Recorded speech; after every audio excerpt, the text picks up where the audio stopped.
सरकारी कामात अडथळा निर्माण केल्याप्रकरणी दोघांवर गुन्हा दाखल करण्यात आलाय। फिर्यादी रियाज शेख नेमणूक महावितरण वीज कंपनी जुनी मिल कंपाऊंड सोलापूर यातील फिर्यादी व त्यांच्यासह कर्मचारी विशाल भारत बगरे असे दोघे मिळून वीज वितरण कंपनीचे थकीत बिल असलेले कंचकुरी गल्ली सोलापूर येथे ग्राहक नामे दुर्गप्पा अण्णा रेड्डी यांच्या घरात गेल्यास का वीज बिल कनेक्शन खंडित करण्याच्या कारणावरून सदर घरात असलेले इसम फिर्यादीची वादावाद करून शिवीगाळ दमदाटी करून फिर्यादी करत असलेल्या सरकारी कामात अडथळा निर्माण केला। त्यानंतर फिर्यादी यांनी त्यांचं कनेक्शन कट केल्यास फिर्यादीस व फिर्यादीच्या सहकर्मचाऱ्यांना हाताने लाथाबुक्क्यांनी मारहाण केली। या प्रकरणी फिर्यादीने दिलेल्या फिर्यादीवरून संबंधित आरोपी राहुल अण्णा रेड्डी व सोबत अनोळखी इसम यांच्या विरोधात सदर बाजार पोलीस ठाण्यात गुन्हा दाखल करण्यात आलाय। अधिक तपास पोलीस करीत आहेत।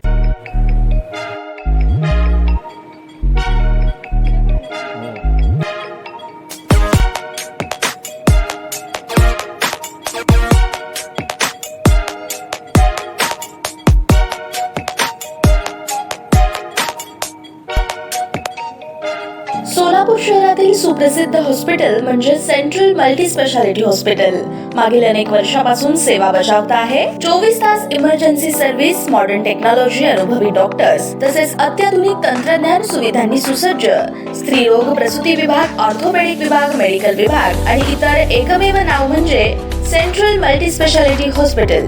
पत्ता गणेशपेठ शॉपिंग सेंटर, मंगळवार बाजार, सोलापूर। ताज्या बातम्या पाहण्यासाठी प्राईम महाराष्ट्र न्यूज चॅनलला सबस्क्राईब करा।